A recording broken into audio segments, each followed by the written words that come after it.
휴장과 굵직한 이벤트를 앞두고 있기 때문일까요? 일단 시장은 선택하기보다는 조금 지켜보자라는 심리가 우세한 오늘이 진행되고 있습니다. 그렇다면 종목에 대해 조금은 더 여유 있게 관심을 두고 이슈들을 살펴볼 수 있겠죠. 오늘 저희 시간 통해서 종목에 집중하시길 바랍니다. 김민수 대표 자리하셨습니다. 어서 오세요, 대표님. 안녕하십니까. 네, 안녕하십니까. 네. 대표님과 오늘 특징주 고르기가 쉬웠어요. 눈에 보이는 섹터가 너무 명확했기 때문인데 오늘 5G 통신 장비주가 초강세입니다. 일부 종목 벌써 상한가 들어가 있기도 하고요. 미국이 미국 통신사로부터 삼성전자가 미국 통신사로부터 수주받았다. 그래서 통신장비사 기대된다. 뭐 이런 맥락입니다. 네. 이쪽도 많이 눌려 있어서 뜨거울 때는 또 확 뜨거워질까 기대도 있는데 어찌 보세요? 네, 또 기다리던 게 터졌습니다. 네, 그럼 또 5G 관련주들 쭉쭉 가나요? 네, 또 그렇지가 않네요. 지금 보니까 약간 기지국 중계기 관련된 업체들이 좀 강한 것 같고요. 네. 나머지 일단의 네트워크 관련된 부품이나 변화된 종목들은 또 그렇게 세지는 못합니다. 그렇게 되면 지금 이 분위기가 일단 지난번에 버라이즌에서 수주했던 것과도 거의 비슷하겠죠. 그럼을 통해서 나왔던 효과와 또 앞으로 미국에서 인프라 투자를 막 하기 시작했을 때 이제 5G 같은 경우는 이런 쪽에서 또 중요한 하나의 기간 인프라를 까는 걸로 나가겠다라는 거는 맞는데 그 뒤에 이제 또 추가적인 그 하단부에 삼성전자가 또 추가로 또 발주를 줄 수 있는 기업들에 대한 변화들은 또 체크를 해야 되겠지만 네. 아직 국내 모멘텀과 관련된 5G는 아닌 것 같고요. 그런 쪽에서 해외 쪽과 함께 연계될 수 있는 삼성전자 향 관련된 종목들을 찾아야 되는 것 같은데 그럼에도 불구하고 오늘 이 뉴스 가지고는 좀 셀온이라고 봐야 되겠죠. 뉴스가 이어졌기 때문에 그 정도로 대응하는 게 맞지 않나 싶고요. 아직 추가적으로 수주를 받아서 나올 수 있는 부분들은 또 뭐 수주 공시나 이런 걸로 확인해야 되기 때문에 너무 좀 이 뉴스에 따라서 공격적으로 대응하지 말자라고 봐야 될 게 아닌가 생각됩니다. 분명히 좋은 이슈긴 하나 아직까지 지켜볼 것도 많이 남아있는 포인트이기 때문에 그리고 전체 막 업황 자체 분위기가 타는 그런 흐름이라기보다는 이 이슈에 조금 눌려있던 심리가 환호하는 분위기인데 너무 지나치게 들뜨지 말자 의견 주셨습니다. 다음 이슈는 어제 장 마감께부터 해서 시간 외 그리고 오늘장까지 이어지고 있는 쪽이 바로 지뢰와 관련된 종목들입니다.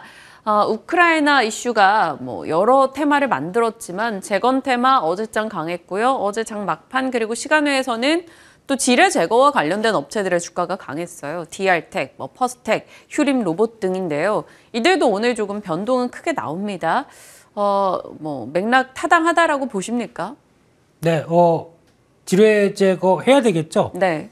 우리 DMZ에도 지뢰 많겠죠. 그렇겠죠. 네, 그때부터 뭐 DMG 이 평화공원 얘기할 때도 한 번쯤 얘기 나왔던 테마다 보니까 계속 반복되는 거겠죠. 전쟁과 관련된 쪽에서 복구할 때 나올 수 있는 또 하나의 테마긴 한데 근데 전쟁 언제 끝나요? 모르겠습니다. 네, 전쟁 아직 진행 중인데 가서 지뢰 제거 로봇 쭉 하면은 뭐 이도저도 안 되겠죠. 그렇기 때문에 아마 이 부분은 조금 약간 심리가 앞선 테마라고 봐야 될 것 같고요.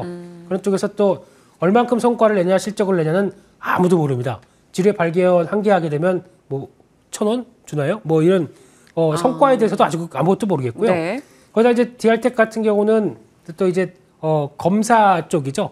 그리고 또 유진 로봇은 과거 또 지뢰 제거 탐사 로봇도 개발했다.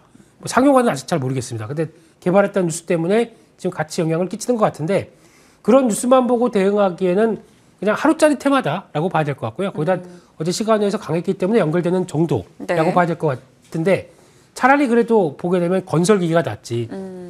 오히려 좀 실적 관련된 쪽에서 변화가 나올 개연성이 좀 떨어지는 종목들은 좀 조심하자라고 보는 게 맞지 않나 싶습니다. 건설기계에서는 뭐 현대 에버다인 같은 경우는 뭐 5거래일 만에 상승률만 봐도 어마어마하잖아요. 네. 이들 같은 경우도 사실 이제 이익을 챙겨야 되는 시점 아닌가요?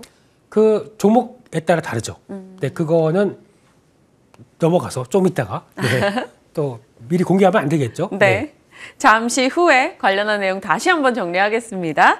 자, 이제 잔금 해제 종목으로 넘어가 보도록 할게요. 오늘 첫 번째 종목은 이겁니다. 누구나 다 들어보신 이름, 경동나비엔 글로벌로 향하는 일족 클럽 내용 열어봅니다. 첫 번째 포인트는 국내 콘덴싱 보일러 의무화. 요거 상당히 큰 힘이 돼줄까 싶기도 한데요. 키워드만 딱 보면. 네, 다 아시는 회사죠. 설립이 1973년도에 설립했다고 합니다. 그러면 예, 저보다 훨씬 나이 많은. 네, 아, 훨씬, 그래요? 조금 아니고요. 네, 넘어가고요. 네. 그래서 지금 그만큼 업력을 오래 갖고 있다 보니까 나오는 변화. 대표적으로 또 저희 보일러의 강자겠죠. 이거를 생활형 열 가전 업체 뭐 이런 식으로도 표현을 하더라고요. 그래서 생활 환경 에너지 업체 이런 쪽으로 보는데 특히 가정용 보일러 온수기 쪽의 강자죠. 네, 그런 쪽에서 특히 컨덴싱 보일러라고 하게 되면 쉽게 얘기하면 순환을 계속하면서 또 열을 계속 간직하는 이런 현상 쪽에서 이게 네. 거의 이제 연료율을 높이기 위해서 거의 이제 의무화가 됐다라는 쪽에서 바라보고 있는데 이것도 이제 이런 기술이 좋다 보니까 다들 또 해외에서도 알아주기 시작하면서 아버님 댁의 보일러다들 이거는 그거 아니죠? 네. 다른 쪽이죠? 경쟁사인 것 같습니다. 네, 근데 어떤 교체 수혜 쪽 중심으로 많이 나오는 게 가장 많다고 봐야 될 것 같고요. 그래서 저희가 이제 어느 정도 주택 보급률이 이어졌다 보니까 거기서 나올 수 있는 신규 수요가 창출되는 것보다 교체 중심의 수요가 꾸준히 들어오면서 변화를 이어갔다는 부분들. 게다가 또 도시가스 보급률이죠. 또 가스 보일러와 연결돼서 약간 저렴한 에너지를 통해서 영향을 이어가다 보니까 오히려 이쪽과도 연결이 높다라고 봐야 될 것 같고요. 또 하나 건설 경기겠죠. 네. 이쪽도 같이 영향을 받으면서 최근에 뭐 국내 건설 경기는 약간 좀 정체를 보인다고 하더라도 해외 쪽도 지금 대표적으로 지난 미국 경기 상당히 건설 경기 좋았던 부분들이 반영된다라고 하게 되면 이 부분도 체크할 부분이 아닌가 생각됩니다. 그렇다면 해외 쪽 건설 경기 영향 뭐 함께 받아간다라면 두 번째 포인트 연결해 갈 수 있을 것 같아요. 거기에서 경동 나비엔이 수출을 잘 해내고 있는 것인가 이거 중요하고요.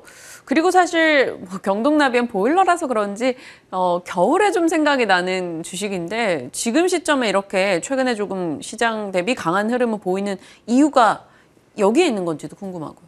네, 원래 겨울 옷은 언제 사죠?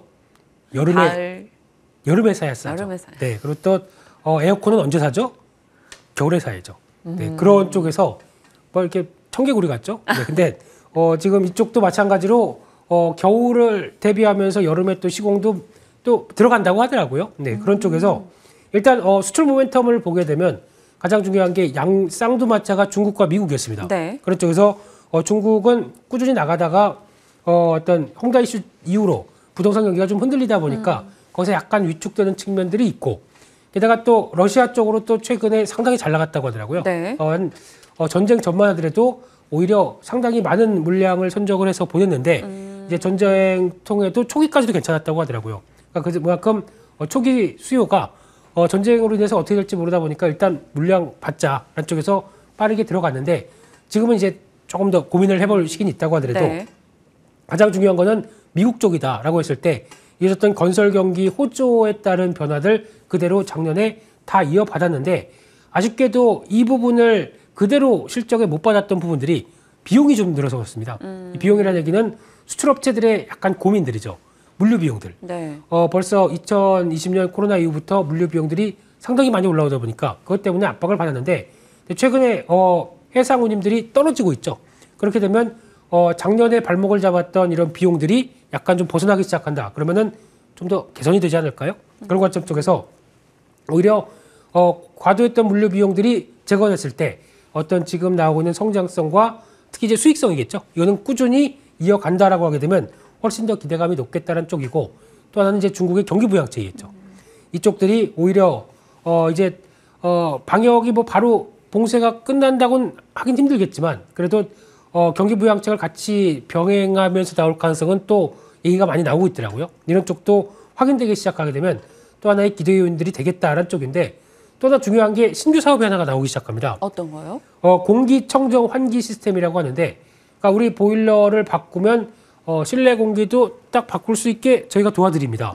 그래서 에어컨식으로 뭐 이렇게 환기될 수 있게 이렇게 만들어 가겠죠. 네. 그런 화면에 나오네요. 네, 청정 환기 시스템 키친 플러스. 네. 빛이 나오는데요. 네, 빛으로 뭘 하나 보죠. 네, 그래서 이런 쪽도 하나의 신규 사업이기 때문에 변화 요인들 나오게 되면 기대감이 높다 이렇게 바라보고 있습니다. 네. 비용적인 측면에서 어느 정도 부담이 덜어질 수 있다라는 점, 그리고 미국 그리고 중국의 부양 의지도 확인이 되고 있어서 관심을 가져보자 경동나비엔 잡아주셨는데, 세 번째 포인트는 결국 그래서 실적이 어떻게 부풀겠는가 이거예요.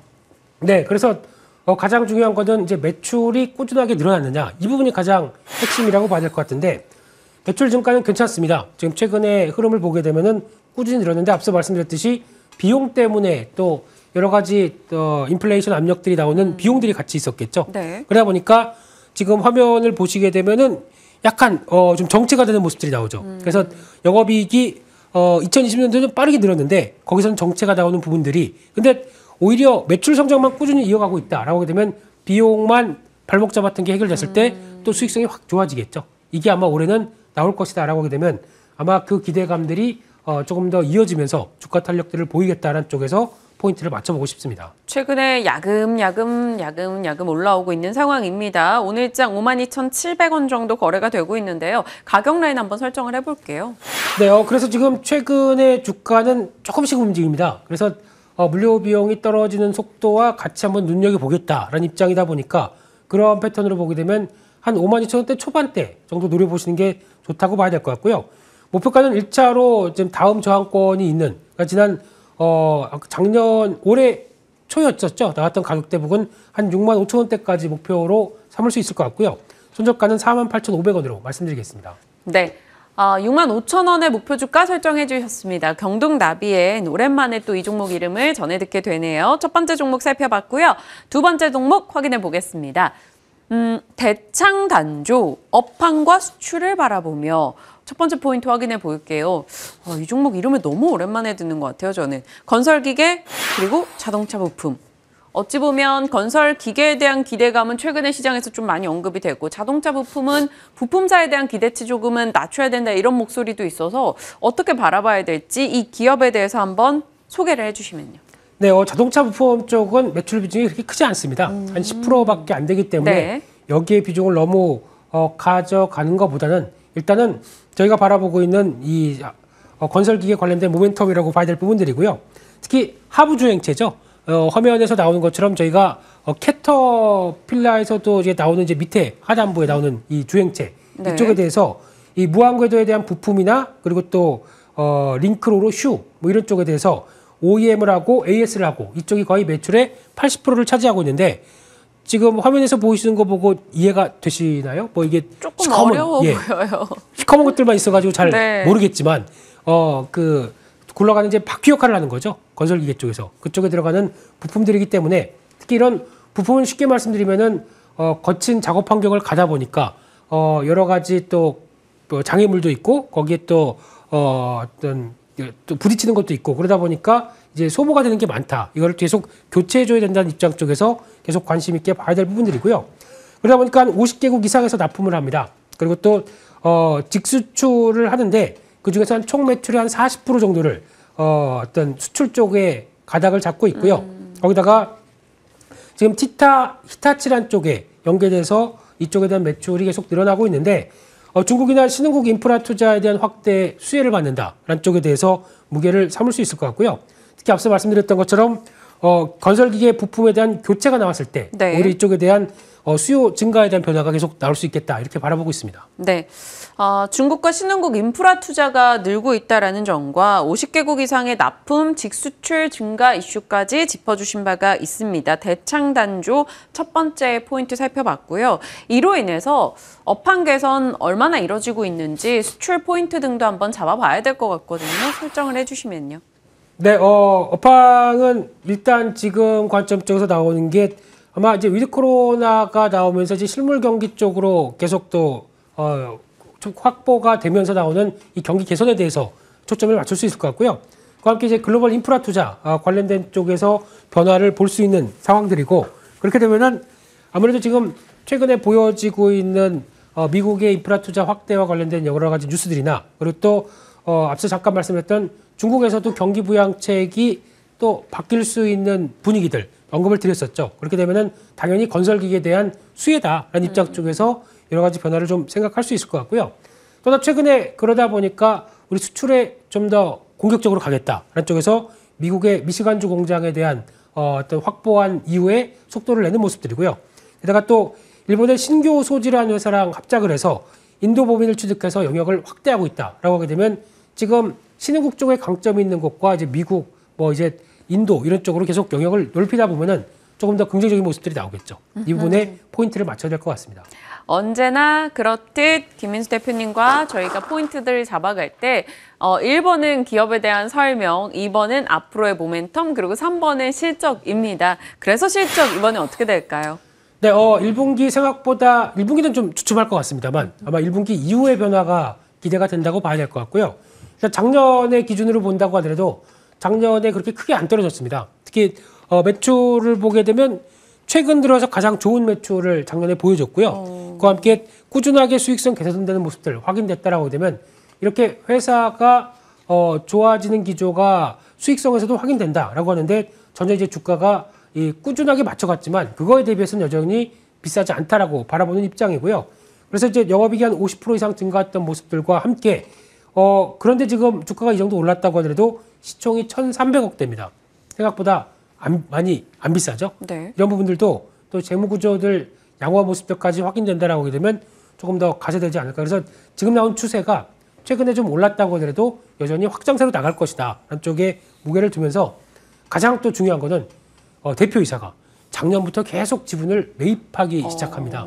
그만큼 우리 회사에 대한 자신감들을 보여주는 거 아닐까요? 그래서 이틀 전에도 매수한 거 보니까 네. 이런 가격대에도 매수를 한다라는 부분들은 오히려 앞으로에 대한 회사의 기대감, 실적에 대한 기대감을 보여준다고 봐야 할 것 같습니다. 21선을 타고 정말 조금씩 조정받았다가 또 순식간에 올라가지고 이런 흐름을 오래 보여왔어요. 대창단조. 그렇다면 조금 올라와 있어서 목표가를 공격적으로 잡기 부담스럽지 않을까 싶기도 한데 좀 넉넉하게 주신 것 같네요. 네, 그래서 좋지만 조금 좀 차익매물 나왔을 때 보자. 라는 관점 쪽에서 매수가를 한 5,100원대 정도로 살짝 낮춰 잡았고요. 네. 목표가는 그래도 여전히 저평가다라는 관점 쪽에서 지금 신고가 영역이지만 한 번 더 지금 주당 순자산이 7,000원대 부근이거든요. 그렇기 때문에 그 정도까지 바라보면서 대응하자. 그리고 손절가는 4,500원으로 말씀드리겠습니다. 경동나비엔과 대창단조 시장에서 저희가 막 다른 곳에 집중되어 있을 때 이것도 한번 봐야지 이런 식으로 항상 종목을 툭툭 주시는데 좋은 흐름들 나오고 있습니다. 한 번 더 이들 종목도 더 점검해 보시길 바라겠고요. 김민수의 잔금 해제 체크하시면 내용 더 유튜브에서 확인하실 수 있으니까 꼭 한번 복귀해 보시길 바랄게요. 자, 오늘 김민수 대표와 전략 나눠봤습니다. 고맙습니다. 감사합니다.